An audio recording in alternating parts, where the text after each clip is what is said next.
obligations. Et donc je suis Lana Ouelbabamed, adjointe déléguée à la culture pour représenter le maire et les autres élus de la mairie du premier arrondissement. Donc nous avons le plaisir d'accueillir ce soir la conférence intitulée Albert Camus de l'étranger au premier homme. Une conférence qui a été proposée par monsieur Nicolas Légiros, donc je vais pouvoir présenter juste un peu plus tard. Alors pourquoi cette initiative-là? Parce qu'il nous semblait important de pouvoir consacrer un temps dans le cadre du 50e anniversaire du décès de Albert Camus, cet homme qui a marqué la pensée de son siècle, qui a marqué plusieurs générations, et notamment la génération d'aujourd'hui, les générations d'aujourd'hui et certaines générations d'avenir qui vont continuer à étudier, à découvrir la pensée d'Albert Camus. Donc Albert Camus qui a été écrivain, dramaturge, essayiste, philosophe, mais aussi journaliste, qui a été très engagé dans la résistance française et qui nous a aidé à développer une pensée humaniste fondée sur l'interrogation de la notion de l'absurde, et qui avait finalement pour finalité, je vais résumer rapidement, mais d'interroger la notion de révolte, sa fin, ses moyens, et puis certainement ses limites, parce qu'il est aussi connu par cette grande phrase de la fin justifie les moyens. Donc aujourd'hui, dans ce contexte qu'on vit aujourd'hui, où on est appelé à interroger plusieurs cheminements de notre monde, notamment la question de où est-ce qu'on va. Donc je pense que Albert Camus est toujours d'actualité dans ces interrogations-là. Donc monsieur Nicolas Légiros aura l'occasion de développer un peu plus cet apport de la pensée camusienne. Mais on a aussi le plaisir d'accueillir monsieur Solaris et madame Bras qui accompagnent aujourd'hui ce temps de conférence, et aussi en partenariat avec l'Espace 44. Donc j'ai le plaisir aussi de voir parmi le public monsieur Sanfratello, donc directeur de l'Espace 44, qui a accepté ce partenariat avec la mairie du premier arrondissement pour organiser cette conférence. Et donc à travers monsieur Nicolas Zaltov, qui est metteur en scène, qui proposera donc du 11 novembre au 28 novembre donc sa pièce à l'étranger, donc à l'Espace 44. Donc il me semblait intéressant de pouvoir organiser ce temps-là entre un temps de conférence, réflexion, échange sur la pensée camusienne, mais aussi un temps artistique, théâtral, pour pouvoir compléter les différentes esthétiques, on va dire, les différents outils, les différents médias pour comprendre et pousser la réflexion autour de la pensée camusienne. Donc voilà, j'espère que ce genre de partenariat pourrait continuer à exister, à se développer, et puis prendre de nouvelles formes. Et puis pour finir rapidement, sur monsieur Nicolas Légiros qu'on accueille aujourd'hui. Il a plusieurs casquettes, donc on a l'honneur de pouvoir l'accueillir aujourd'hui en mairie d'arrondissement. C'est un personnage, une personne assez précieuse, puisque ce monsieur est déjà professeur des universités, de mathématiques, de linguistique, mais aussi épistémologue, de management stratégique, c'est ça, qui est expert judiciaire près de la Cour d'appel de Lyon, spécialiste d'études léonardienne, spécialiste de Van Gogh, écrivain, poète, auteur, dramaturge, metteur en scène, mais aussi peintre. Peut-être qu'on aura l'occasion un jour de l'accueillir en tant que peintre en mairie d'arrondissement. En tout cas, ça peut se penser, se réfléchir.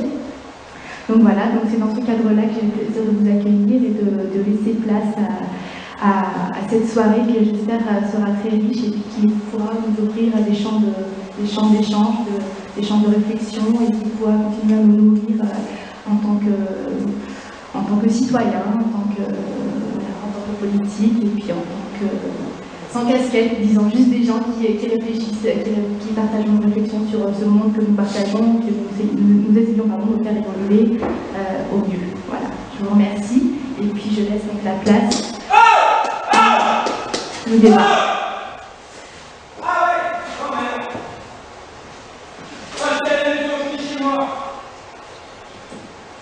Et je sais pas ce qu'on est en rouge, je me lève 400 pas. Et en fait, allez, fin. J'avais envie d'un coup de temps.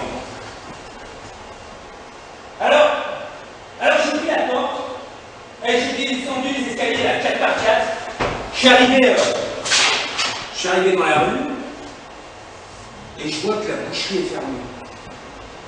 Il faut que j'aille jusqu'à Marengo pour aller chercher un bout de viande. Et c'est là que je vois le vieux Salamano avec son chien, tout plein de plaques qui puent. Alors il lève la patte. Et là, il y a le vieux qui choisit juste ce moment-là pour repartir dans l'autre sens. Évidemment, le chien bloque. Alors, il se retourne. Et il y a son chien comme ça. Il lui dit... Oh! Qu'est-ce qu'il lui dit, lui, hein? Il dit... Salaud! Charogne! Il insulte comme ça, il dit salaud, charogne, salaud, charogne. Et moi, j'ai mon tram en route de la route de Lyon, et il ne faut pas que je le loupe. Pile! J'arrive pile poil, je m'assois. Tranquille, je suis dans mon tram, à l'aise. Sauf qu'il y a ce gars-là qui me regarde, là, en face de moi. Là. Je regarde ailleurs, je fais... J'ai pas envie de m'énerver aujourd'hui. Il me regarde, là, il me fixe avec ses yeux comme ça. Je regarde un peu à droite, à gauche.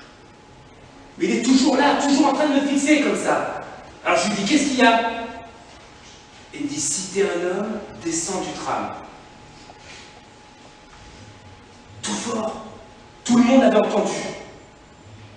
Alors je me lève. On va à l'arrêt. Une fois dehors, je lui fais, dis donc, t'es tombé sur la mauvaise personne, là. Et je vais te mûrir. Et j'ai pas eu le temps de finir. Que lui me fait, ouais, qu'est-ce qu'il y a? Tu veux te battre? Et tout, je gesticule dans tous les sens. Moi, je suis vif, je le repousse comme ça. Là, le tram, il repartait. Du coup, il se casse la figure, il tombe dans la rue, quoi. Moi, je vois ça. Je lui tends la main. Je lui dis, allez, viens, je vais t'aider et tout ça. Mais de par terre, il essayait de me mettre des coups de clé comme ça. Puis il me crache dessus.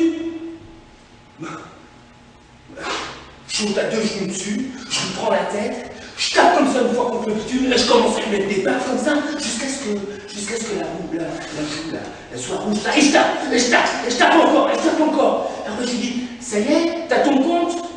Il me fait, oui monsieur, arrêtez monsieur. Vous voyez que je l'ai pas cherché. C'est lui qui m'a manqué. Justement, j'ai un conseil à vous demander au sujet de cette affaire.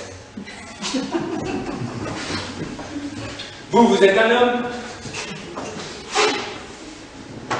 Vous connaissez la vie. Vous pouvez m'aider. Ensuite, je serai votre copain. Vous voulez, mon copain?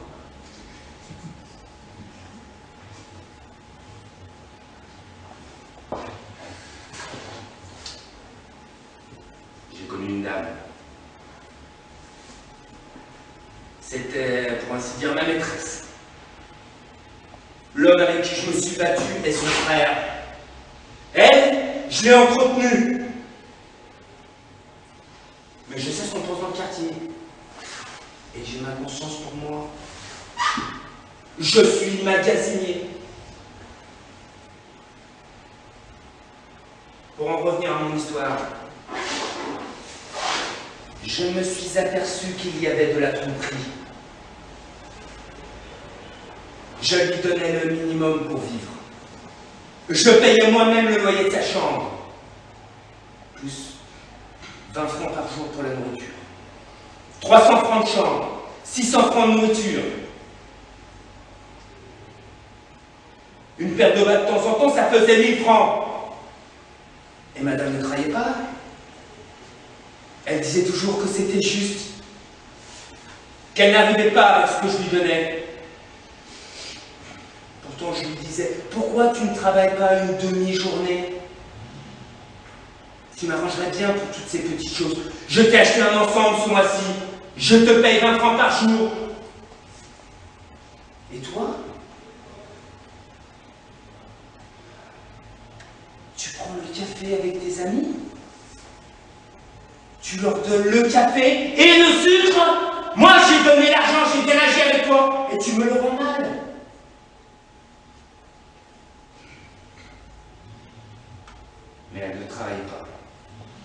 elle disait toujours que c'était juste. Et c'est comme ça que je me suis aperçu qu'il y avait de la tromperie.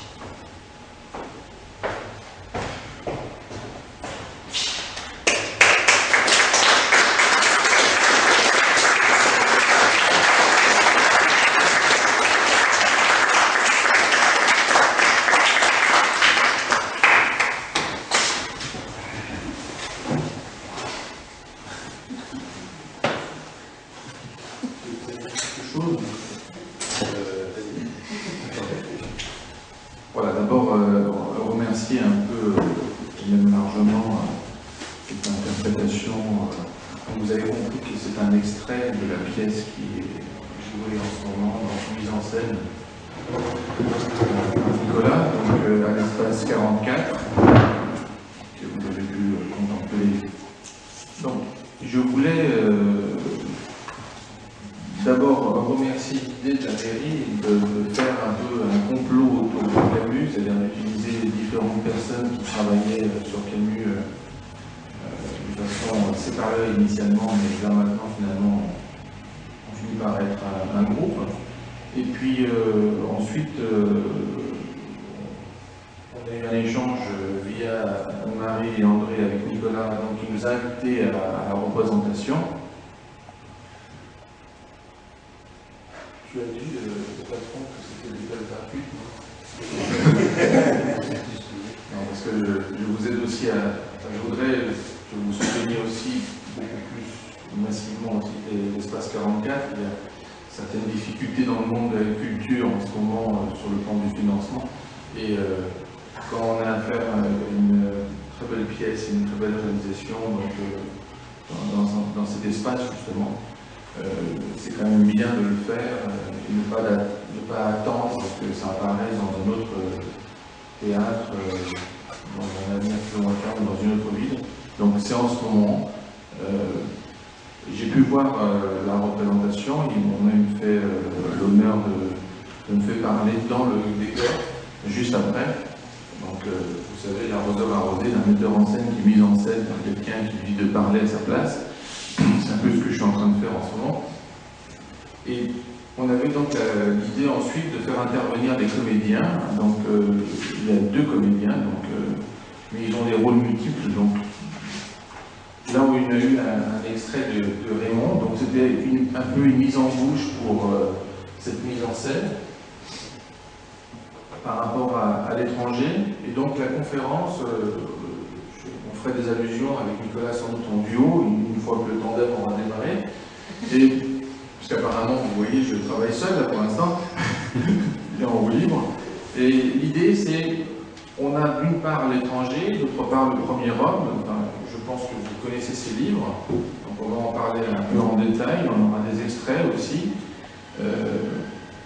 pour voir comment on peut les relier. Alors tout d'abord, parlons un peu de la pièce pour servir un peu de substrat au débat. Et je pense que j'arriverai quand même à faire dire 2 mots à Nicolas. La pièce, on pourrait la considérer un peu, si vous voulez, comme le noyau conceptuel de l'étranger. C'est-à-dire qu'elle est déconceptualisée, on n'a pas l'aspect pied-noiritude, France, arabe, on ne sait pas le contexte historique. Donc elle joue sur un motif, si vous voulez, générique. Donc qu'est-ce que représente l'étranger, comment on l'interprète. On a donc 2 acteurs formidables, on peut quand même le préciser. Donc il faut voir aussi que là d'abord on l'a prévenu maintenant. Hein, il est seul alors qu'ils ne sont pas seuls. Et vraiment ils ne sont pas seuls parce qu'ils sont 2, mais on a l'impression qu'il y a toute une bande derrière la vitre. De ça, c'est aussi de Nicolas, qui est devenu plastifié, sans doute pour son groupe aux arts plastiques. Voilà. Et c'est vraiment une performance au niveau aussi de la lumière et du traitement du corps humain. Donc ça vous donnera quand même une image de l'étranger vraiment particulière, pas quelque chose de stable. Alors je reprécise que le substrat camusien demeure le même, c'est-à-dire que tout le texte qui est dit vient du texte de Camus.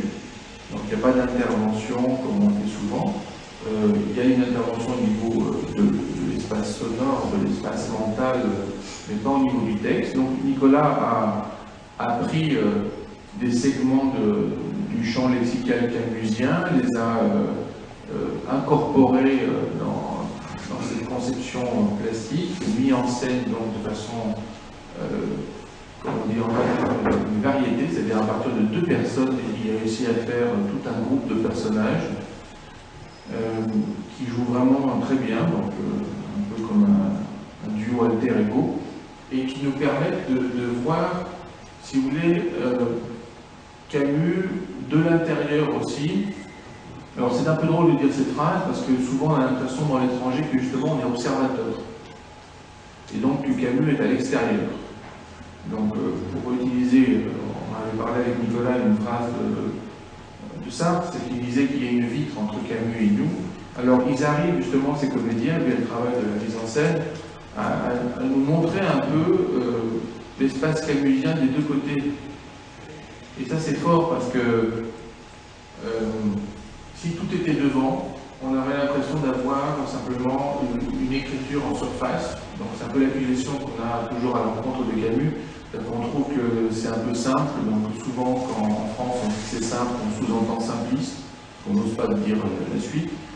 Et finalement on en arrive à dénigrer le rôle de philosophe à Camus, parce qu'on ne peut pas imaginer qu'avec une écriture simple, elle puisse avoir une pensée profonde. En réalité, justement, la mise en scène montre bien qu'à partir de dialogues qui peuvent être simples, et qui le revendiquent comme tel, donc une écriture neutre et blanche, on peut avoir plus facilement accès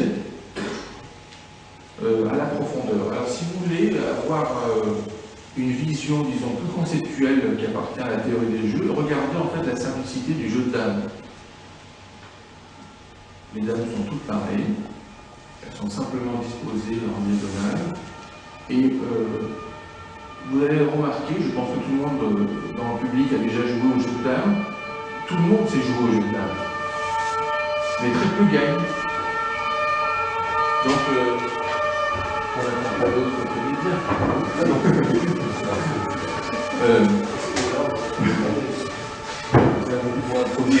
Et donc, si vous voulez, par exemple, la différence, c'est si vous voyez le jeu d'échecs, vous voyez les différentes pièces. Donc, si vous connaissez un peu les règles, vous voyez la disposition. Le jeu de dames, en fait, c'est neutre. Alors, là, je pense qu'ils ont réussi avec cette mise en scène à faire quelque chose qui est pire, c'est le jeu de Go. Alors, le jeu de Go, le Go-ban est vide. Et on utilise les pierres un à un, on met les pierres noires, blanches, à la disposition qu'on veut. Donc, c'est un jeu très stratégique. Donc, dans cette vision qu'on a vue justement et que vous pouvez voir encore à l'espace 44, qui devrait être 64 pour le jeu d'échecs, mais bon, donc 44, vous pouvez justement contempler comment dans un espace relativement petit, donc finalement, comme l'étranger, on arrive à avoir de la profondeur. Et ça, c'est vraiment, je pense que c'est une réussite de la mise en scène, donc qui est évidemment après soutenue par les acteurs, mais c'est aussi une réussite dans quel sens? C'est que vous savez très bien que Camus n'a jamais voulu qu'on passe au cinéma à l'étranger. Donc ça a été un effort en réalité c'est de sa femme, c'est seulement en 67 qu'on a eu l'étranger avec, je pense que certains d'entre vous l'ont vu, avec Mastroianni, avec Visconti. Et ce refus, c'était aussi dû au fait que c'était un texte qui était interprétable de façon multiple. Et donc c'est très difficile, quand on a un problème d'herméneutique, de faire le choix de l'interprétation. Et ce que je trouvais bien justement dans la mise en scène, c'est qu'elle n'explique pas. Donc ils sont vraiment restés dans le cadre, disons, de la fidélité du texte de Camus. L'étranger, c'est un roman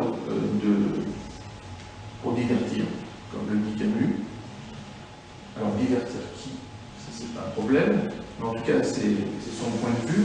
Et souvent on a le problème de savoir si c'est un roman pour divertir ou si c'est un écrit philosophique. Alors, vu qu'il répond cette façon lui-même, on se dit, bon, bah, c'est un roman pour divertir. Et puis ensuite, si on lit un peu plus Camus, on découvre que Camus a dit à un moment que pour être philosophe, il faut écrire des romans. Donc vous voyez, donc, vous avez le départ d'un cercle vicieux, où on se demande si on est en train d'écrire ce texte et de le lire finalement comme un texte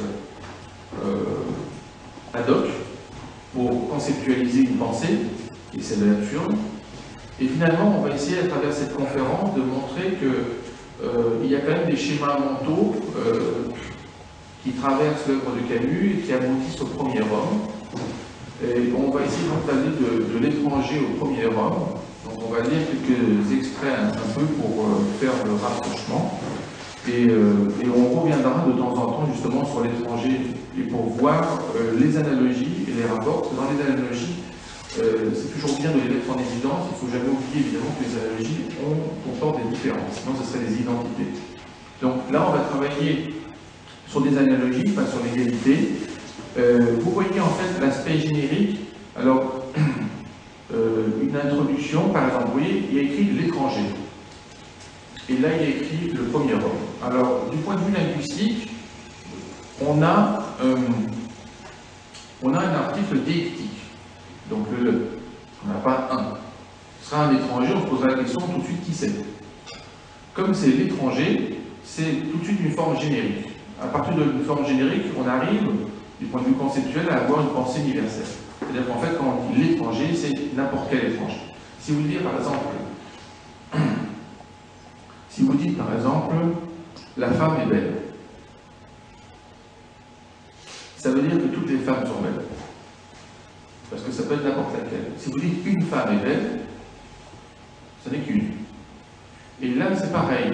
Vous voyez, quand il parle le premier homme, parce que Camus a cette tendance, des fois, à parler de lui-même tout en parlant des autres. Donc, il utilise son propre personnage, et sa propre personne et sa biographie, comme un espace mental générique qui est en train de la pensée universelle. C'est pour ça qu'on a une vision humaniste. Et ce qui est intéressant, c'est justement, toujours dans la mise en scène, finalement, on n'arrive pas bien à comprendre ce qu'est l'étranger.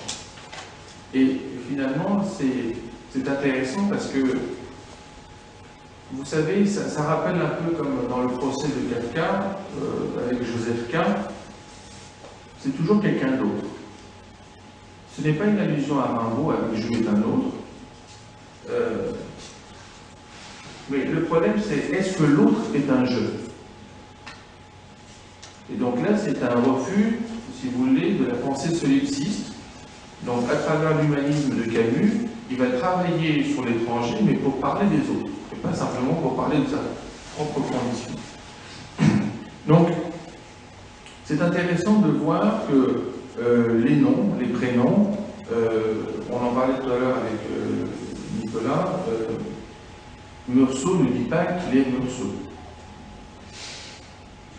Mais tu feras attention justement, c'est que ici non plus. On le sait par ailleurs. Donc au départ, on voit, je pense que je vais arriver à le faire parler, il a déjà rapproché le micro. Voilà, il me prévient qu'il veut rentrer dans le jeu. Alors, vous voyez, au départ, il dit, à la page 14, c'était une nuit de l'automne 1913. Évidemment, quand vous lisez un roman, ce genre d'indication n'est quand même pas très importante, sauf quand vous vous rendez compte que Camus est né en 1913. Alors, après, il parle de Solferino, après, il parle de Lucie, un peu plus loin, il va parler d'Henri, il va parler d'ailleurs de Henri Cornery. Alors, c'est assez drôle parce qu'il a une façon d'accéder au personnage qui est presque toujours vraie et toujours fausse. Alors, qu'est-ce que je veux dire par là? C'est une autobiographie, et en fait, tous les noms sont faux, littéralement. Mais en réalité, ils ne sont pas totalement faux parce qu'ils sont quand même de la famille. Je vous donne un exemple. Le personnage qui représente si vous voulez, le père devrait s'appeler Lucien, mais il s'appelle Henri. Or, il y a un autre Henri dans la famille, et il s'appelle Cormery. Et en réalité, c'est le grand-père de Camus, Claude, il est le bisaïeul de Mathieu Juste Cormery. Donc, vous voyez, il y a des références multiples dans le texte, un peu justement comme dans l'étranger. Par exemple, notre acteur fétiche, sans jeu de mots par rapport à ce qu'on a dit pour les masques, il a joué le rôle de Raymond. Voilà. Mais quel est le prénom de Meursault? Oui, c'est surprenant. Enfin, c'est pas une question piège, hein, je veux dire, on ne le sait pas, donc il ne le veut pas. Mais c'est assez intéressant quand même que justement le personnage principal, alors que justement un personnage qui pourrait être son ami, son copain, etc., on le sait très bien qui il est. Il nous parle dans l'extrait qui a été choisi, il nous parle d'une femme. Cette femme, en fait, c'est une Mauresse. Lui, Raymond, il est français.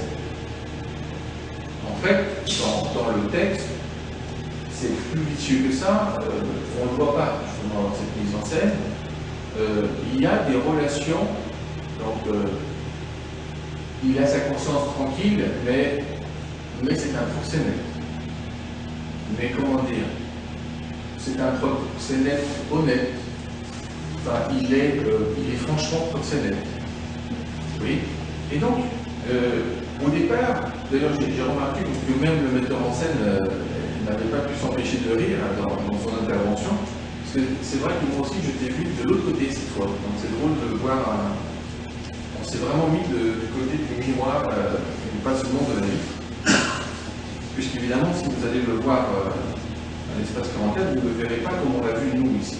Et c'est assez drôle justement de voir cette subtilité, même au niveau de la terminologie. Donc on est toujours très proche de la vérité. Alors vous savez, nous en Grèce, on a ce genre de choses aussi. Enfin, je pense que tous les gens qui sont arrivés gardés l'ont dit. Nous, on ne se gare pas très bien. Donc, et on dit qu'on se gare vers la normalité. Oui. Donc, en France, on dirait que tu es garé tordu. Tu es mal garé. Bon. Nous, en fait, c'est une tentative d'être bien garé, mais qui n'aboutit jamais. Mais c'est un essai, quoi. C'est un peu le mythe de Sisyphe. On réessaye. La prochaine fois, on s'aidera mieux. Si vraiment tout le monde part, on sera garé correctement. Voilà. Donc, évidemment, Smart a beaucoup facilité les choses. Mais l'idée, c'est quoi? C'est que, finalement, Camus aime bien parler de lui sans parler de lui, tout en parlant un peu de lui. Alors, je m'explique. Par exemple, chaque fois que Malan commençait par « J'ai connu un homme qui, ou un ami, ou un Anglais qui voyageait avec moi, on était sûr qu'il s'agissait de lui-même. » C'est ce que fait Camus dans le texte. Et là, c'est très drôle parce qu'il critique son maître de faire comme ça, et il sait que lui, c'est le disciple, et il fait lui aussi comme ça, mais il ne le dit pas. Cette phrase est un reproche du disciple. C'est ça qui est vraiment vicieux. Donc, le personnage est Jacques, c'est bien Albert Camus, il parle de Malan qui en réalité est Louis Germain. Après, ça va être Jean Grenier, son maître à penser, et il va le critiquer par l'intermédiaire de son personnage sur un schéma de pensée qu'il utilise lui-même. Donc, vous voyez, en tant que lecteur, vous êtes du quel côté? Vous êtes du côté de Camus, Malan, Cormery, ou vous comprenez qu'en fait, il y a un double schéma. Alors, quel est le double schéma? Vous pouvez le conceptualiser un peu plus simplement avec... vous connaissez ce tableau de Escher où on voit une main qui dessine l'autre. Ah oui, c'est un peu comme ça. Alors, si vous posez la question, quelle est la main qui dessine l'autre? Vous commettez une erreur impardonnable, au point de vue logique, puisqu'il n'y a pas de réponse. En réalité, ces deux mains ne peuvent pas dessiner l'une l'autre. Et comme elles ne peuvent pas dessiner l'une l'autre, elles sont la démonstration qu'il existe une troisième main. Alors, cette démonstration permet, si vous voulez, à Camus, et c'est un peu ce qu'a utilisé Nicolas aussi pièce. Je pense que là, il s'est vraiment rapproché au micro, donc j'y arriverai. C'est à travers les deux personnages, qui sont, si vous voulez, deux mains, on arrive à avoir la troisième main de la mise en scène. Et c'est pareil, comme on le voit aussi bien dans L'étranger que dans Le Premier Homme. Camus nous parle de quelqu'un de façon neutre, comme s'il était extérieur, et en réalité, il parle de lui-même. Parce que sinon, la question que vous pourriez vous poser, justement, on en parlait tout à l'heure, c'est qui dit je dans L'étranger? Justement, pas. Ça marche. Celui-là, il marche. Celui-là marche. Allô, voilà. Par rapport à ça, théâtralement, il y avait un gros défi sur l'adaptation à la scène de L'étranger. Parce que, encore une fois, donc, c'est la question qui est posée, qui est... C'est une intervention, ça. Alors, pour rendre dans un langage plus humain ce qui vient d'être dit, et plus social, c'est très simple en fait. Faites-vous la réflexion, combien de fois vous faites votre numéro de téléphone? Le vôtre. Et d'ailleurs, vous le voyez, souvent chez les gens, quand vous leur demandez leur numéro de téléphone, ils ne le connaissent pas bien. Et c'est un peu ce que vient de vous dire Nicolas, c'est que des fois c'est plus facile de parler des autres que de soi-même, parce qu'on a du mal à sortir de son personnage, de pouvoir parler de soi-même de façon autoréférente. Alors là, justement, Camus arrive à faire ça très bien, parce que, vous voyez, la position de Camus, c'est celui qui utilise l'effet de bord. C'est-à-dire que Camus, pour les Français, il est un peu arabe. Pour les Arabes, il est un peu français. Quand les Français et les Arabes se tapent dessus, il devient pied noir. Vous voyez? Alors pour vous le raconter un peu de façon plus drôle, entre guillemets, vous voyez, c'est un peu comme avec Yannick Noah. Donc Yannick Noah, quand il gagne, il est français. Quand il perd, il est camerounais, en France. Au Cameroun, évidemment, c'est exactement le contraire. Donc ne vous inquiétez pas. C'est sans doute pour ça que quand Yannick Noah lui a demandé une fois sexe, il a dit une rose.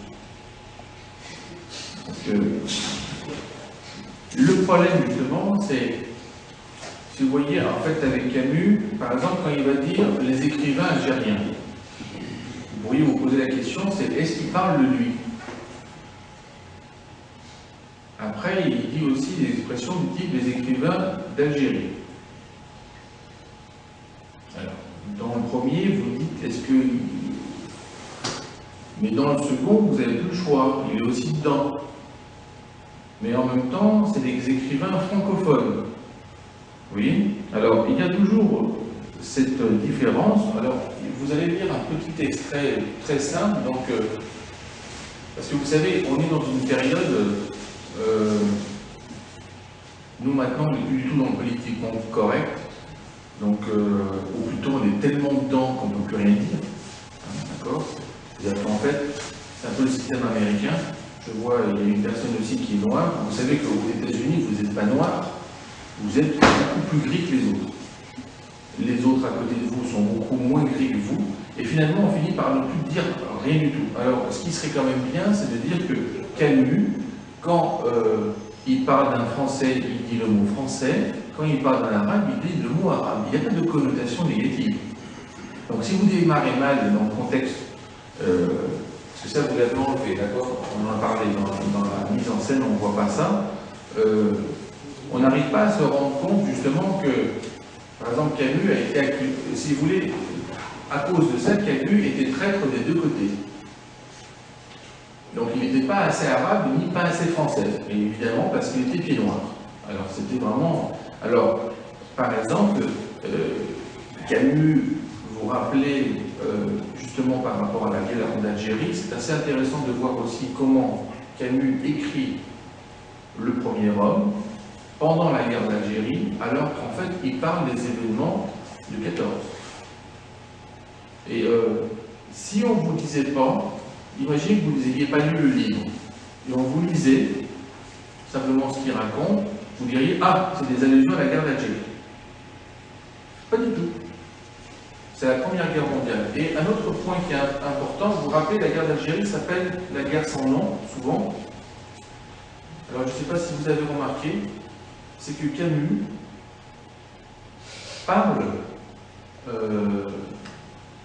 faire un voilà, il parle de l'Algérie à un moment, il est au plateau d'Algérie, donc c'est une très belle phrase qui va démarrer tout le livre, et c'est assez intéressant puisqu'il va finir par dire « défendu par la mer mouvante au nord et au sud par les flots figés des sables, passant sur ce pays sans nom ». Alors, ce qu'on essaie de montrer à travers l'étranger et le premier homme, du point de vue social et conflictuel, on a parlé à un moment de la guerre d'Algérie en disant la guerre sans nom. En fait, ce que décrit Camus, c'est qu'il dit que même l'Algérie est sans nom. Parce que comment la qualifier? Par exemple, la qualifier d'Algérie française au moment où écrit Camus? Mais parce que c'est assez drôle justement parce qu'il va raconter l'histoire de son père qui a fait la guerre contre le Maroc. Si vous ne connaissez pas tout le contexte, on a du mal à savoir qui fait quoi, qui est bien, qui est mal. C'est un peu justement comme on a eu la représentation. Et donc là, essayons de voir le vocabulaire très simple qui est utilisé pour un échange. Voilà, oui.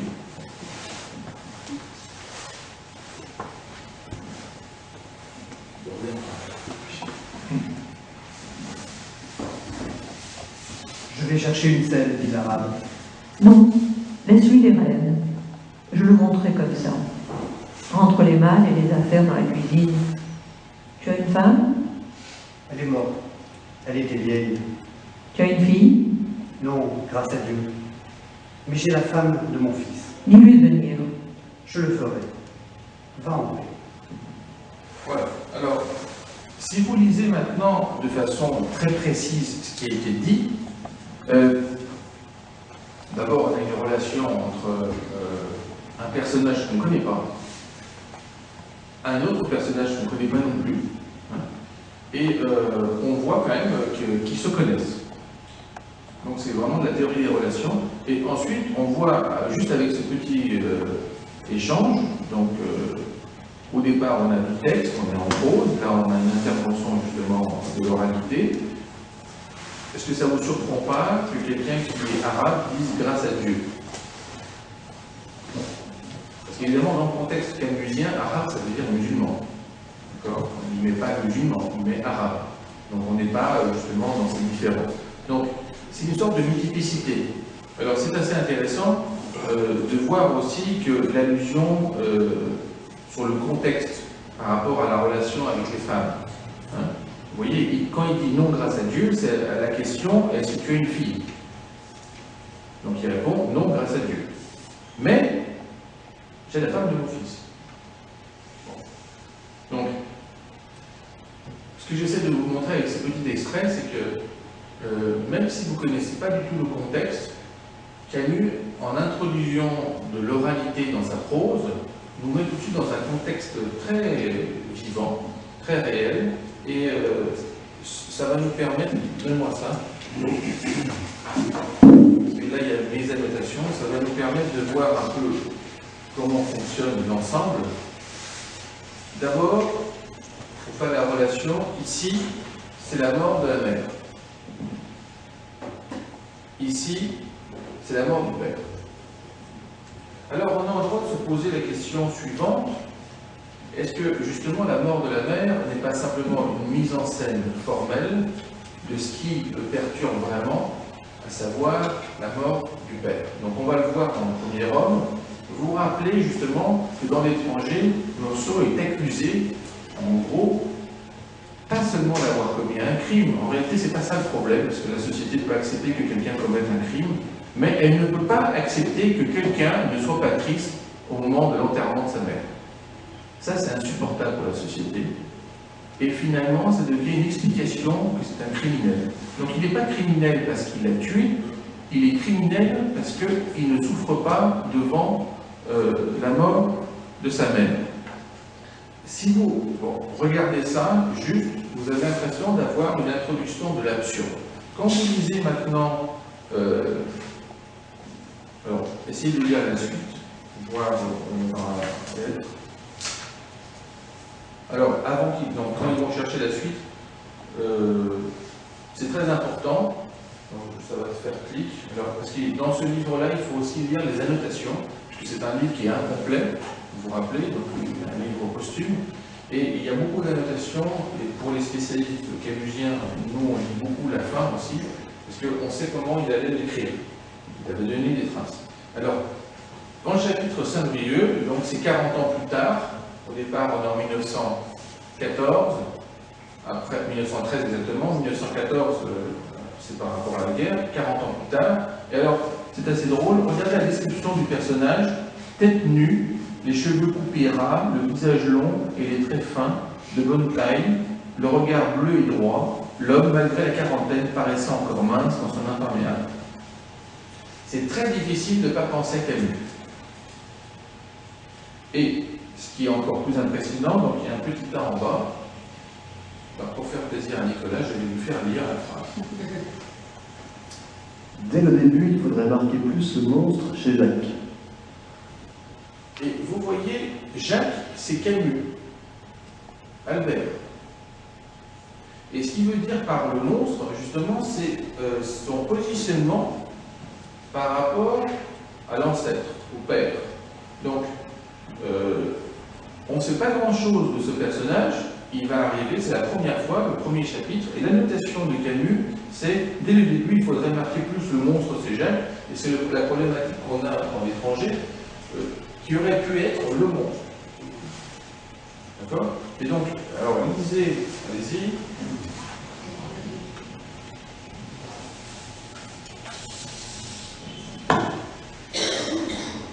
Une mise en scène linéaire, c'est pour ça qu'on a C'est à ce moment qu'il lut sur la tombe la date de naissance de son père, dont il découvrit à cette occasion qu'il l'ignorait. Puis il lut les deux dates, 1885-1914, et fit un calcul machinal. 29 ans. Soudain, une idée le frappa, qui l'ébranla jusque dans son corps. Il avait 40 ans. L'homme enterré sous cette date, et qui avait été son père, était plus jeune que lui. Et le flot de tendresse et de pitié qui d'un coup lui vint et qui emplit son cœur n'était pas le mouvement d'âme qui porte le Fils vers le souvenir du Père disparu, mais la compassion bouleversée qu'un homme fait, ressent devant l'enfant injustement assassiné.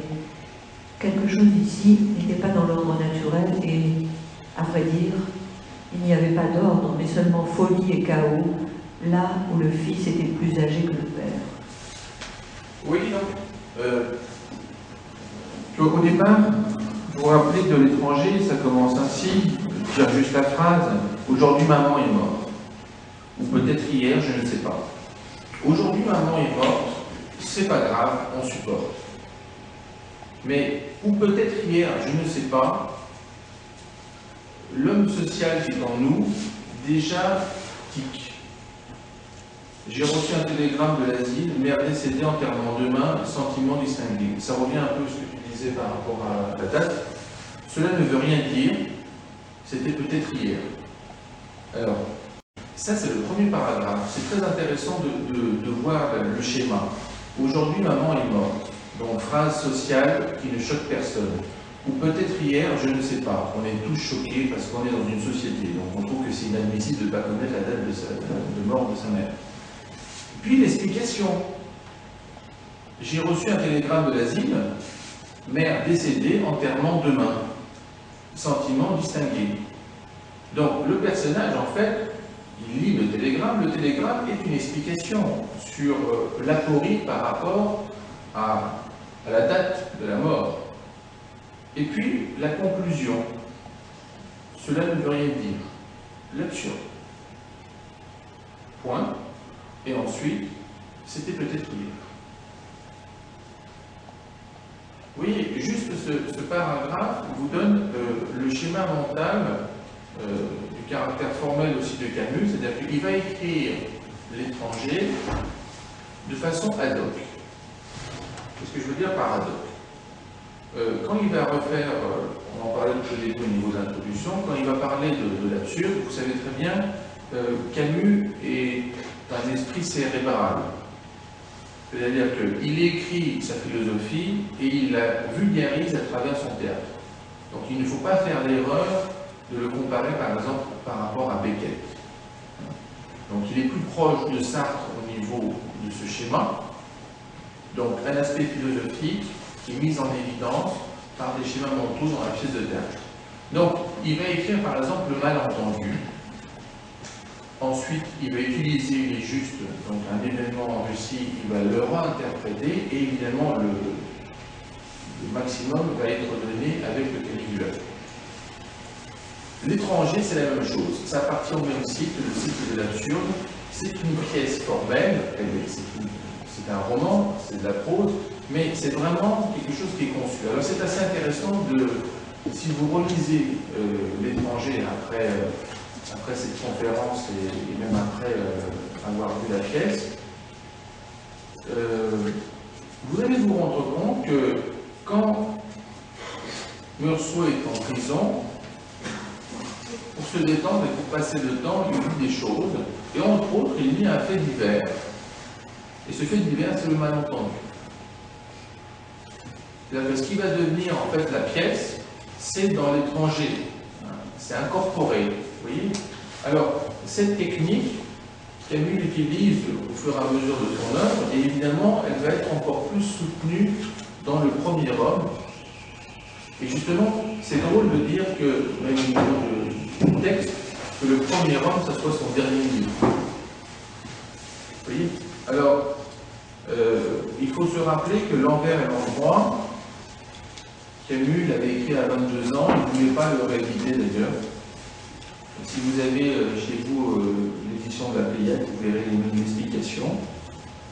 C'est pas que j'en avais honte, mais il connaissait quand même ses faiblesses. Certains disaient que c'était son meilleur texte parce qu'il était très pur.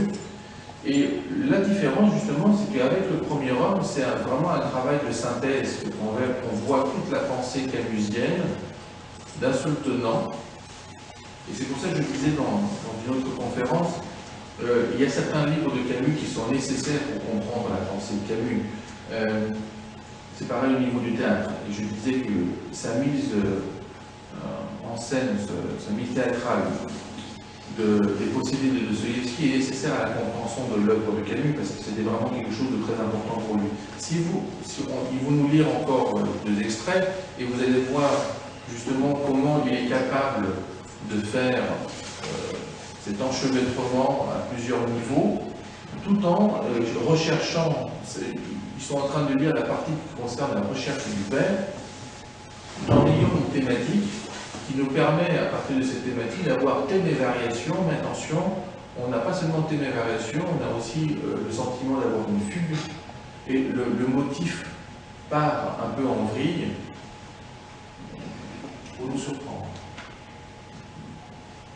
À 29 ans, lui-même n'était-il pas fragile, souffrant, tendu, volontaire, sensuel, rêveur, cynique et courageux?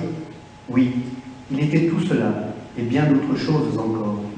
Il avait été vivant, un homme enfin, et pourtant il n'avait jamais pensé à l'homme qui dormait là, comme un être vivant, mais comme un inconnu qui était passé autrefois sur la terre où il était né, dont sa mère lui disait qu'il lui ressemblait, et qui était mort au champ d'honneur.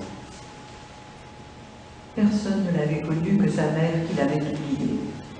Il en était sûr. Et il était mort, inconnu, sur cette terre où il était passé fugitivement, comme un inconnu. Alors tout au début, on disait que Camus avait influencé donc, évidemment la pensée humaine et les générations. Alors il faut se rendre compte à peu près du paradoxe, parce que Camus était pieds noirs et les pieds noirs vont mourir. Il ne peut pas y avoir d'autres pieds noirs. D'accord? Donc c'est assez drôle de s'en rendre compte parce que finalement, quand il parle de son père, il parle de la même chose. C'est-à-dire qu'il décrit son père et il se rend compte que son père, il est mort à 29 ans. Au départ, il ne savait pas lire ni écrire. Il a appris à 20 ans. On l'a forcé à participer à la guerre au Maroc. Et finalement, il va mourir à la bataille de la Marne. Et vous allez le voir, donc ça va être décrit par rapport à l'éclat d'obus. Enfin, je vous laisse, vous verrez le dialogue qu'ils auront. il se dit finalement, vous savez que la mère de Camus était quasiment sourde, elle était obligée de lire sur les lèvres des gens pour comprendre, et elle était très peu cultivée, elle savait quasiment rien, et là il se rend compte lui-même, à 40 ans, que la seule personne qui connaît vraiment son père, c'est sa mère, qui l'a oublié. Et en réalité, Camus, c'est la même chose, en tant que pied noir, parce que les pieds noirs, il n'y en aura plus, parce qu'il y a une date limite, c'est 62, d'accord? Donc ils sont soit français, soit algériens, donc on ne peut pas être pied noir, on ne peut pas avoir une naissance de pied noir.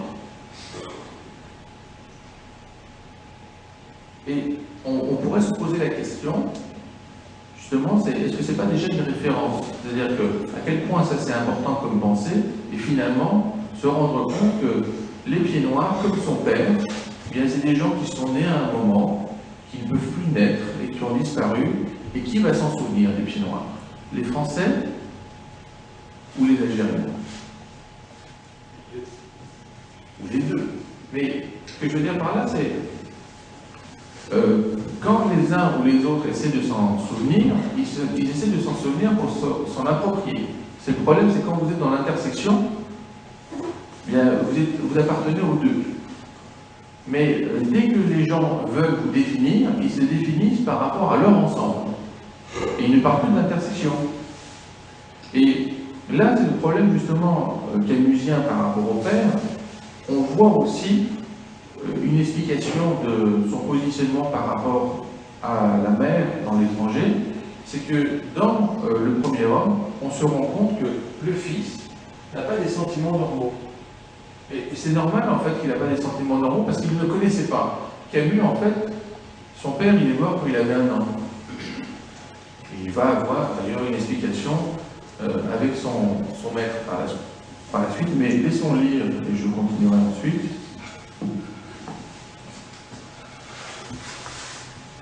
C'est ça, fils, disait Malan.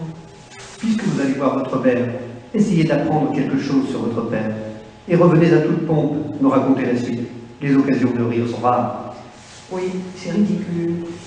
Mais puisque cette curiosité m'est venue, je peux au moins essayer de glaner quelques renseignements supplémentaires. Que je ne me sois jamais préoccupé de ça, c'est un peu pathologique. Mais non, c'est la sagesse ici. Moi, j'ai été marié 30 ans avec Marthe, que vous avez connue. Une femme parfaite et qui me manque aujourd'hui encore. J'ai toujours pensé qu'elle aimait sa maison. Vous avez sans doute raison, disait Malan en détournant son regard. Et Cornery attendait l'objection dont il savait qu'elle ne pouvait manquer de suivre l'approbation. Cependant, reprit Malan, moi, et j'aurai certainement tort, je me garderai de chercher à savoir plus que la vie m'a appris. Mais je suis un mauvais exemple à cet égard, n'est-ce pas? En somme, c'est sûrement à cause de mes défauts que je ne prendrai aucune initiative.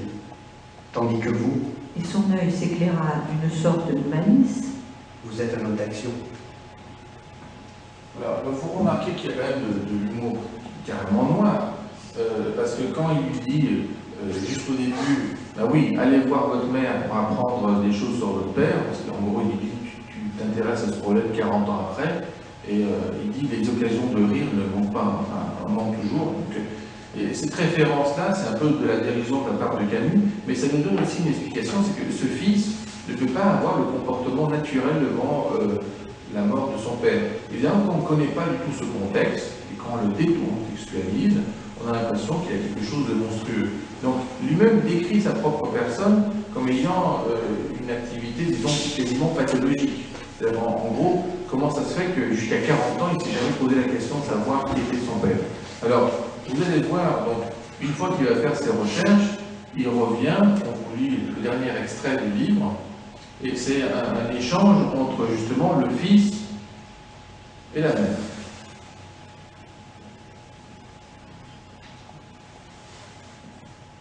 Papa, elle le regardait et devenait attentive. Oui. Il s'appelait Henri, et puis quoi? Je ne sais pas. Il n'avait pas d'autre nom? Je crois, mais Je ne me souviens pas. Soudain distraite, elle regardait la rue où le soleil frappait maintenant de toute sa force. Il me ressemblait? Oui, c'était toi, craché. Il avait les yeux clairs et le front comme toi. En quelle année il est né? Je ne sais pas. Moi, j'avais 4 ans de plus que lui. Et toi, en quelle année? Je ne sais pas. Regarde le livret de famille. Jacques se rendit dans la chambre. Il ouvrit l'armoire. Entre les serviettes, sur l'étagère du haut, il y avait le livret de famille, le carnet de pension et quelques vieux papiers rédigés en espagnol. Il revint avec les documents. Il est né en 1885 et toi en 1882. Tu avais 3 ans de plus que lui. Ah, je croyais 4.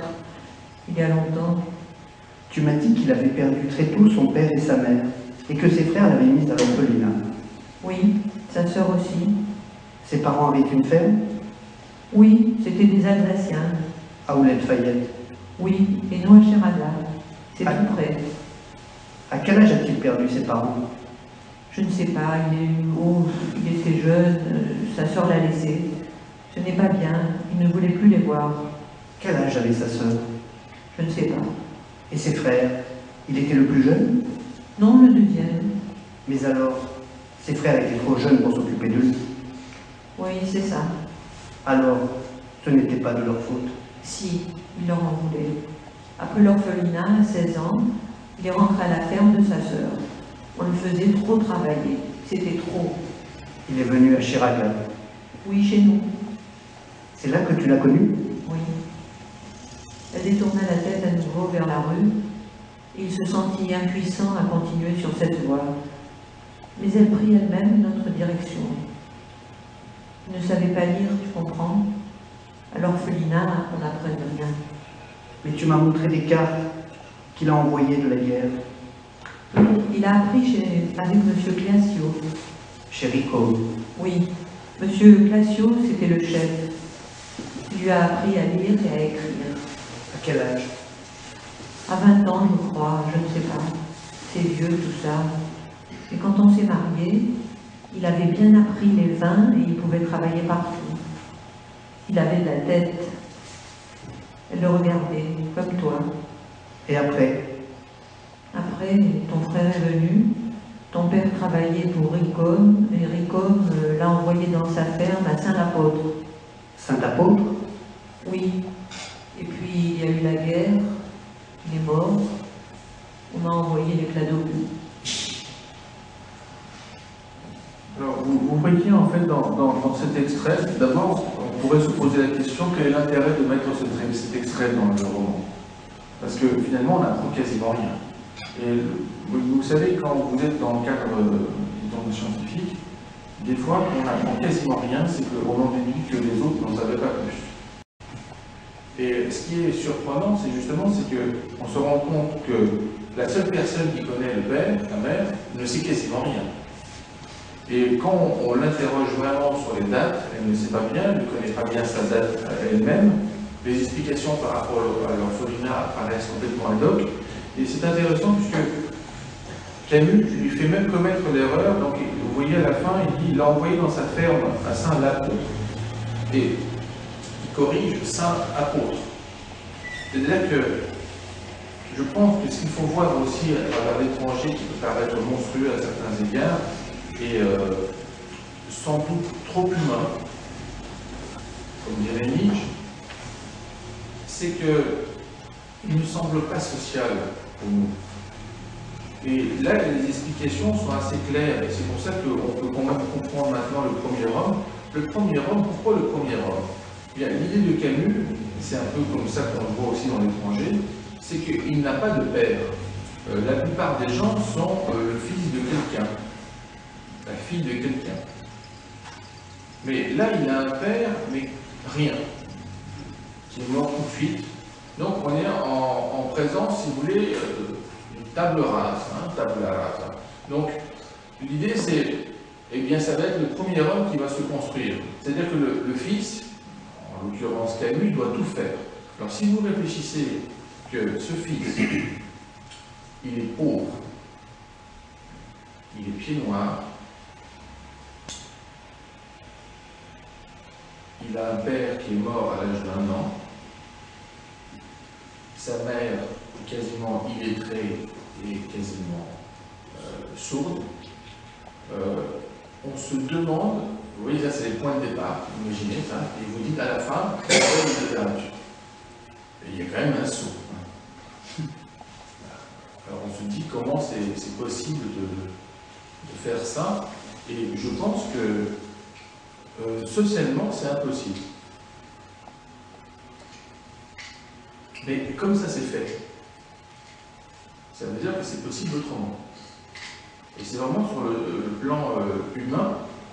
Alors on le voit le voir, et c'est ça je pense que le point de vue aussi extrême dans l'étranger. L'étranger ne fait aucun compromis par rapport à la vérité.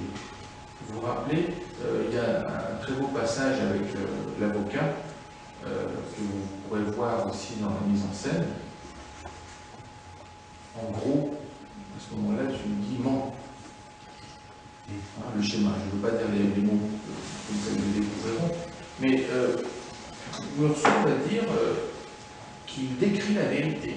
Il y a une recherche absolue de la vérité. Et je pense que justement, on le voit très bien à la fin du premier Rome, je vous conseille de lire tous les détails, il y a 2 lettres de donc de Louis Germain, entre autres, qui a été justement son maître d'école, et il caractérise Camus de différentes façons. Et c'est aussi touchant, pourquoi? Parce que Albert Camus écrit à M. Germain juste après son prix Nobel. Hein, donc c'est le 19 novembre 1957. Et l'autre lettre qu'on a, c'est justement c'est Alger, 30 avril 1959. Donc c'est Louis Germain qui lui répond. Alors, comme on a une époque aussi où il y a l'existence de YouTube, ce serait quand même bien que vous le regardiez. Alors, on a, dans la lettre, il fait une allusion à une interview qui concerne les possédés. Et en fait, vous pouvez la trouver sur Internet, et c'est Camus lui-même qui parle. C'est quand même touchant. Et de voir finalement que Camus, juste après la remise du prix Nobel, la seule chose qu'il va faire, et il le décrit dans sa lettre de façon très simple, il dit qu'il a tout de suite pensé à son maître, juste après sa mère. Donc, mais quand j'ai appris la nouvelle, vous voyez, on vient de me faire un bien trop grand honneur, que je n'ai ni recherché ni sollicité, mais quand j'en ai appris la nouvelle, ma première pensée, après ma mère, a été pour vous. Donc on a, si vous voulez, la différence entre les 2 livres, où on a le père et la mère au niveau de la mort, secrètement, la seule chose qui donne le goût à la vie, c'est évidemment cette sorte d'étrange joie qui va décrire Camus en disant que cette étrange joie qui aide à vivre et à mourir, ça va être finalement à travers le savoir. Donc Camus n'a rien, et la seule chose dans sa vie, à part sa mère, et l'inexistence de son père, ça va être ces 2 maîtres, donc ils vont le repérer à la petite école et ensuite au lycée avec donc, Louis Germain et Jean Grenier. Et ça va être ces personnages, je pense qu'on peut vraiment les admirer parce que si vous voyez le contexte de l'époque, comment c'était l'éducation à l'époque, repérer un enfant de ce type, on a qualifié avec les 4 caractéristiques, pour découvrir qu'en lui, il y avait quand même la graine de ce qui pourrait donner un écrivain par la suite et finalement aboutir à un prix Nobel de littérature, c'est quand même une gageure pour un maître d'école, de façon générale pour un maître par rapport à un disciple de ce type. Donc c'est très touchant aussi de voir que ce cheminement ne pouvait se faire que de cette façon. Et donc finalement, on se rend compte que l'écriture de l'œuvre de Camus, qui peut paraître simple, eh bien, au départ, c'est quand même un langage qui tient avec sa mère. Le dialogue qu'il a dans le texte qu'ils vous ont lu, ben, c'est Camus avec sa mère. Je pense honnêtement que sa mère était incapable de lire Camus, alors qu'elle était capable de parler avec Camus. Mais en fait, elle ne parlait pas avec Camus, elle parlait avec Albert. Camus, c'était un autre.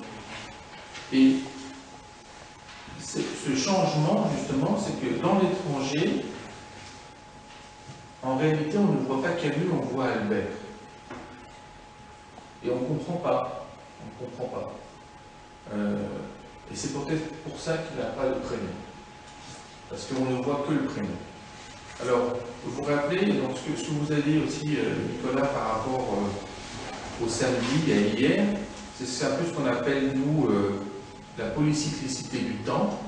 Il n'y a vraiment aucune différence entre le samedi et le suivant.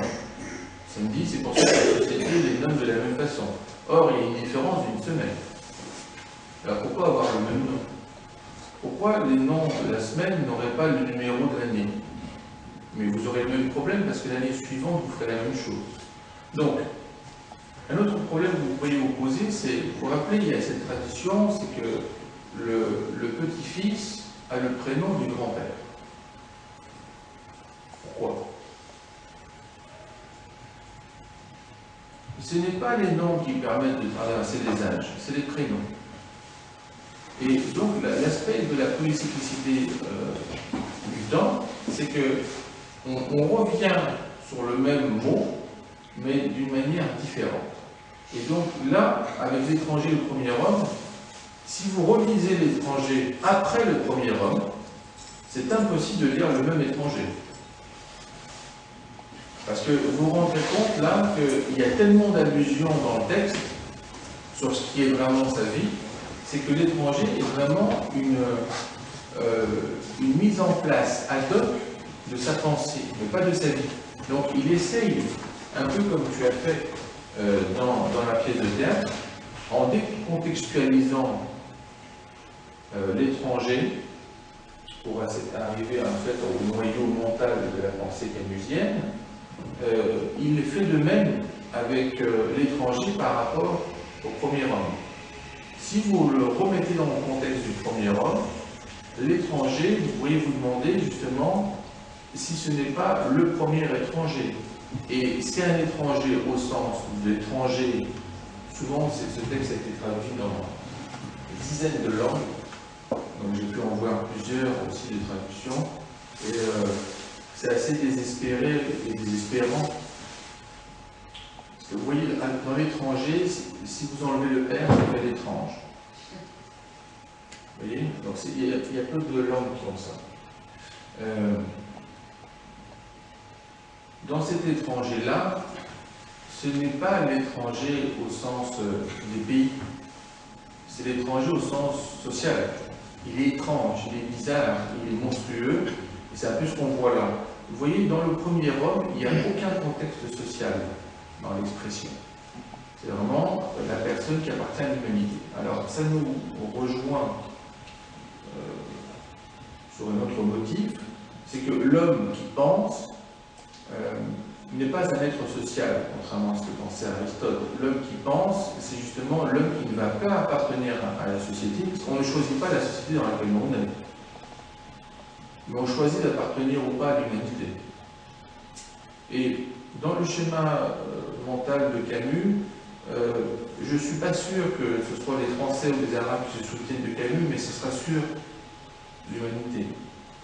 Parce que dès le départ, il est dans un cadre hors social, il est dans un contexte qui ne va pas. Et je vous rappelle justement, souvent on parle de la brouille avec Sartre, il faut vous rappeler que la brouille avec Sartre commence par les accusations de Camus à l'encontre du totalitarisme soviétique.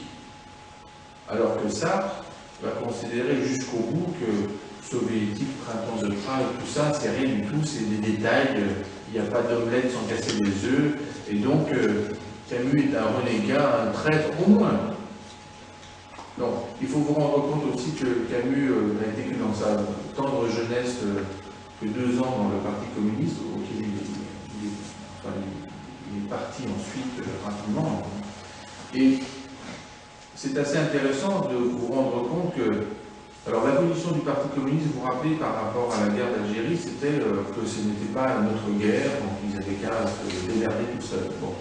Alors c'est assez drôle, justement, drôle dans le sens de camusien, que vous avez vu tout à l'heure le rire. Et donc il était au départ un peu communiste, après il n'était plus. Après les communistes étaient contre lui parce que lui il était pied noir. Lui en fait il a écrit quand même que les pieds noirs n'étaient pas des exploiteurs comme ils étaient décriés.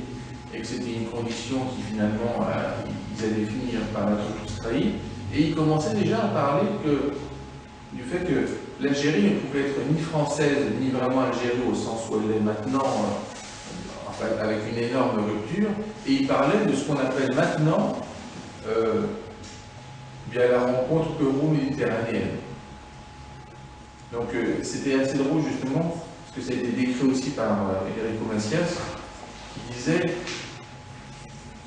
si moi je disais à l'époque quand je suis venu, ce qu'on est en train de dire maintenant entre la France et l'Algérie, et la conciliation, réconciliation de ces deux cultures qui doivent, on doit avoir des concerts d'un côté, d'un concert de l'autre, si moi je le disais, moi j'étais un prêtre des deux côtés à l'époque. Ce que disait en fait Enrico, c'est ce qu'avait subi Camus. Parce qu'Enrico, à la fin, il disait, moi de toute façon j'étais chanteur. Donc on me met à l'écart. Et c'est assez drôle, justement, vous allez vous rendre compte que quand Enrico a commencé à faire de la musique savante arabe, on lui a demandé qu'est-ce qu'il fait. Il dit, mais le pote n'est pas arabe.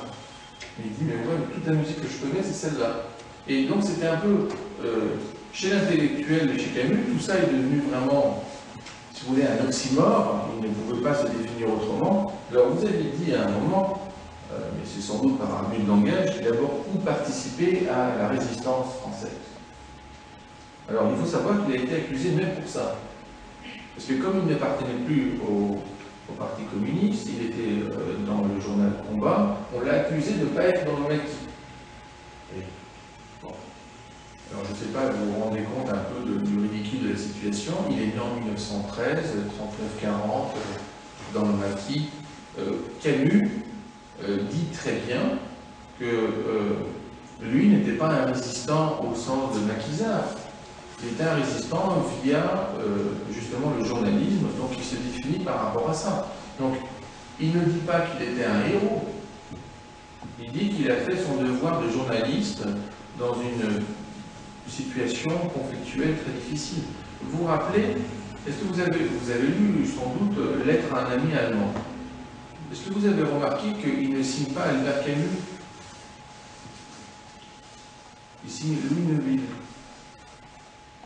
Ce que je veux dire, c'est que la situation était tellement difficile que si vous relisez maintenant l'introduction de Lettre à un ami allemand, dans l'édition de la Pléiade, il y a un commentaire de Camus, il dit « Je ne veux pas enlever les phrases que j'ai dites du contexte, il faut bien vous rendre compte que quand moi je dis allemand, je sous-entends nazi. » Et donc, il est obligé de s'expliciter, parce que justement, comme on est maintenant dans une société où on ne peut plus dire rien sans être connoté, c'est pour ça qu'on a l'apparition des blagues sur les blondes. Hein. Pour tout le reste, on ne peut plus rien dire. Et donc, Camus est obligé de s'expliciter et de se justifier en disant qu'on était dans un contexte de guerre, et moi, j'écrivais une lettre à un ami allemand. Alors, c'est assez drôle, parce qu'il a été accusé par les résistants d'écrire une lettre à un ami allemand. Comment ça se fait qu'il pouvait avoir un ami? Alors que si vous lisez les lettres, elles sont très dures contre l'allemand, mais qui n'est pas l'allemand, qui est le nazi. Donc c'était vraiment, d'un côté, les résistants, la résistance française, et quand il disait nous les Français, il s'explicite aussi, il ne parlait pas de Vichy. Alors, en réalité, dans la guerre, Camus s'est retrouvé à peu près comme dans sa situation avec l'Algérie. Bien, il n'était pas vraiment complètement à gauche, il n'était pas non plus à droite, il n'était ni à droite ni à gauche, mais il était quand même. Alors en fait, on se demande quel était son positionnement. Et c'est pour ça aussi, par rapport, de façon générale, au totalitarisme, Camus, c'est très simple, il était dans l'humain. Donc il était contre tous les totalitarismes. Il ne pouvait pas être plus proche du totalitarisme soviétique que du totalitarisme nazi. Il considérait que les deux étaient totalitaires. Donc, en fait, ce que je suis en train de vous dire, je suis sûr que de façon consensuelle, vous êtes tous d'accord. Il faut vous rendre compte qu'à l'époque de Camus, quasiment personne n'était d'accord. Parce que les gens d'extrême droite faisaient tout pour dire qu'ils n'étaient pas d'extrême gauche. Les gens qui étaient communistes faisaient tout pour dire qu'ils n'étaient pas ressemblants à nazis. Donc, évidemment, quand il y avait le pacte entre Staline et Hitler, on s'est bien gardé en France de faire des commentaires là-dessus. Enfin, on peut se poser la question. Donc, quand il y a le moment du printemps de Prague, vous savez, il y a très peu de gens qui se remuent. Hein. Et justement, on va avoir des personnes comme Yves Montand et Yvonne Signoret qui, alors au départ, souvenez-vous, ils vont aller en Union soviétique, donc tout se passe bien.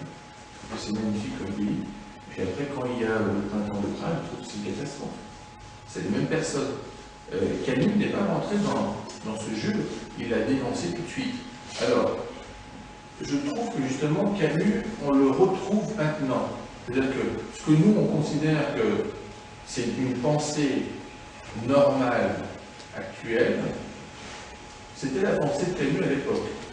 Mais il y a une énorme différence entre penser ce qu'on pense maintenant, libre et sans aucune pression, et le penser de la même façon.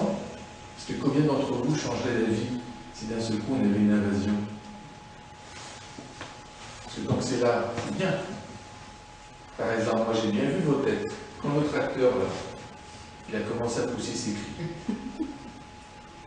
vous aviez des drôles de tête quand même. Hein. Je me dis, qu'est-ce qu'il fait celui-là? Bon, en plus, on l'avait prévenu. Mais moi, je vous assure que si on ne l'avait pas prévenu et ça commençait comme ça, j'aurais bien voulu voir vos têtes. Et c'est normal, je ne vous accuse pas, parce que nous, on était dans le complot. Mais ce que je veux dire par là, c'est que c'est très facile de dire des choses comme on fait maintenant et de dire que c'est bien ce qu'il faisait Camus, c'est bien ce qu'il prenait, oui, l'esprit humanitaire, non contre le totalitarisme. Il a défendu les antifascistes espagnols, il a défendu les anarchistes par rapport à ça. Enfin, c'était quand même une époque où c'était Franco. Il n'y avait que des gens sympas à l'époque. Hein. Il y avait Franco, Salazar, Mussolini, Hitler, Pétain. Donc, il faut vous rendre compte, parce que c'est un peu le problème qu'on a à l'heure actuelle. Par exemple, imaginez une élection dans un pays et tout le monde vote pour quelqu'un que vous considérez comme un traître. Imaginez. Bon. Soit c'est un pays de traître, soit vous êtes obligé de dire que ce n'était pas tellement des traîtres. Oui, ce qui est gênant avec l'existence de Camus, c'est que la France, est-ce que la France a été un pays de traître? C'est dégueulasse comme question comme ça. On ne peut pas vraiment s'en sortir. Alors, qu'est-ce que je veux dire par là? C'est quel est votre positionnement? Est-ce que c'est un positionnement fonctionnel, formel, juridique, étatique? Parce que si c'est étatique, c'est très simple. Eh bien, il y a eu Vichy. Donc, c'était la collaboration. La collaboration était la loi normale. Comment? C'était pas la France, quand même. C'est votre façon de voir ça. Parce que justement, là, le problème, c'est justement quand le général de Gaulle va lancer l'appel le 18 juin, qui est un petit général de 2 étoiles. Hein. Faut vous rappeler du contexte. Et quand il va dire, finalement, on continue la guerre contre les Allemands, c'est très gros quand même. Parce que si ça avait mal tourné, nous, on fait partie des gens, on dirait, évidemment, avec des renégats de temps en temps, mais bon. Qu'est-ce que je veux dire par là? C'est que on a eu des motifs comme De Gaulle, qui était hors de France, parce qu'il y avait Jean Moulin qui était à l'intérieur. Donc, De Gaulle, le républicanisme, le gaullisme, par la suite. Avec Jean Moulin, c'était le communisme, et puis il y avait aussi des gens comme Albert Camus. Mais l'ensemble de ces personnes dénient le positionnement de Vichy. Donc, pourtant, vous voyez, c'est pour ça le problème des criminels de guerre, c'est que ce qu'essaie de nous montrer aussi Camus, et ce que j'essaie de dire ici, c'est que finalement vous allez être justifié en tant que personne humaine qu'au moment où il y aura une rupture de position par rapport à la normalité. C'est-à-dire que si vous êtes dans une démocratie où tout va bien, mais vous pouvez dire ce que vous voulez. D'ailleurs, nous, en fait, quand tout va bien, parce que vous êtes dans les instances, Quand tout va bien, tout le monde insulte tout le monde. Et on trouve que c'est normal, c'est même un signe de démocratie. On finit même des fois par dire n'importe quoi, juste pour le dire. Mais qu'est-ce que je veux dire par là? Quand vous lisez par exemple des textes de Kundera, par exemple la plaisanterie, hein, vous dites quand même pour juste une plaisanterie, alors que nous, les plaisanteries, on en fait. Et ça, c'est le problème de... Est-ce que la vie de Camus n'est pas une plaisanterie? Parce que, vous voyez, une plaisanterie dont on comprend le sens qu'après coup. Là, on est pour l'instant au niveau de l'absurde dans l'étranger. Quand on arrive au niveau du premier homme, on découvre justement, vous savez, après l'absurde, il y a la phase de la révolte, et après, il avait prévu la phase de l'amour. Dans le premier homme, on a le début de cette phase-là. Concrètement parlant, il s'est toujours révolté contre justement ce qui écrasait les droits de l'homme. Mais vous savez, les droits de l'homme, c'est quand même très récent. Hein. Maintenant, on trouve que c'est très bien les droits de l'homme. Moi, des fois, aussi, en tant qu'étranger, je trouve que c'est toujours très drôle quand j'entends en France que, en France, on bafoue nos droits, c'est lamentable, le gouvernement est comme ci, comme ça. Je pense que c'est des gens qui n'ont pas beaucoup voyagé. Évidemment, quand vous êtes dans votre trou et vous trouvez que c'est vraiment et de la censure. Alors ça, je ne peux pas. Quand j'entends en France et de la censure, ça me fait vraiment rire quand même, parce que bon, j'ai rencontré aussi des Français crétins qui étaient en Grèce pendant le régime des colonels, qui trouvaient que c'était très bien, c'était très propre. Bon, et enfin, ils le disent à un grec comme ça, oui.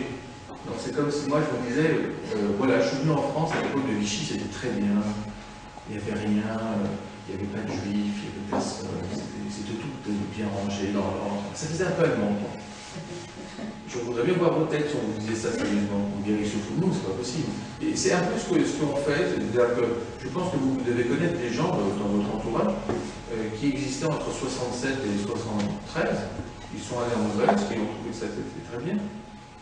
C'est les mêmes personnes, en fait, qui seraient allées en 36 en Espagne, qui auraient trouvé que c'était très bien aussi. Si. Non, ils seraient morts, ils étaient très bien en 36. Il suffisait d'être du bon côté. Alors, ce que je veux dire par là, c'est quoi? C'est que Camus n'a jamais été du bon côté. Mais il a quand même été là. Et je pense que c'est un peu l'apport camusien, c'est de dire que même si on est du mauvais côté, le fait d'être là, on définit le bon. Et puis le bon peut changer. Parce que ce qui est bon à une époque au niveau social ne l'est pas forcément. Donc Camus, il est sur des valeurs humaines et pas des principes sociaux. Les principes sociaux changent, les valeurs humaines non. Et là, le problème de la mort par rapport à la mère, le principe social, c'est simple. Si votre mère meurt, il faut que vous pleuriez. C'est ça la société. Et l'aspect humain, c'est pourquoi?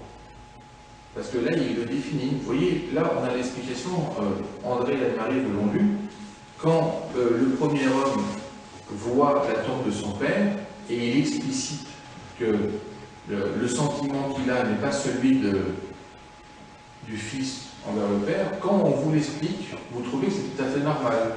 Mais posez-vous la question suivante. Si vous étiez à côté de Camus, au moment où il était devant la tombe de son père, et vous le regardiez, vous le trouviez comment? Vous n'auriez pas trouvé qu'il avait un air étranger, non? Je pense que c'est ça. Donc, il y a, pour dépasser soi-même au niveau social, il faut retrouver ses valeurs humaines. Et ce qui est très beau chez Camus, c'est qu'il n'a jamais fait aucun compromis, il est toujours resté sur le plan humain. Donc les sociétés l'ont dénigré, et finalement l'humanité, au fur et à mesure que le temps passe, eh bien on absorbe de plus en plus son œuvre, et on considère qu'il est justifié. Alors justement parce que Camus était juste avant tout, mais je pense que le problème pour les justes par rapport à une société qui est prête à tous les compromis, c'est que souvent ils semblent inhumains. Inhumains parce qu'ils sont trop humains pour des hommes qui ne le sont pas assez. parce qu'on a une société qui est très peu humaine, et on a des humains qui sont très sociaux. Voilà. Donc, Camus remet les pendules à l'heure en disant que c'est l'humanité, le temps qui est important, les sociétés c'est simplement des phénomènes. Donc on appartient à ces sociétés, mais on se redéfinit à partir de l'humanité. Et donc à travers l'étranger, il y a un aspect programmatique, donc formel, décidé, cérébral, et à travers le premier homme, on voit l'explication finale, si vous voulez, de ce raisonnement par l'absurde, puisqu'au départ, on a de l'absurde qui ne s'explique pas, mais qui simplement est, et après, l'acceptation de cet absurde, l'acceptation par la négation, attention, parce que l'acceptation de l'absurde, c'est le suicide. Or, Camus aime la vie, mais en aimant la vie, et en acceptant de ne pas se suicider, ça veut dire qu'en fait, on accepte que l'absurde existe. Donc, après, on peut passer au raisonnement. Et ce raisonnement final, qui est incomplet, donc avec un sentiment de la type de Gödel, existe dans le premier ordre. Voilà, c'était un peu le but de cette conférence, de faire le lien entre ces deux objets qui pourraient paraître très différents. Et en réalité, qu'est-ce qui est plus différent que sur une pièce de monnaie, l'autre face? Vous voyez? C'est-à-dire que quand vous regardez une pièce de monnaie, si vous regardez deux pièces de monnaie qui sont du même côté, vous les trouvez identiques, alors qu'elles sont différentes. Si vous retournez la pièce, vous la trouvez différente, alors qu'elle est identique. Voilà. Merci.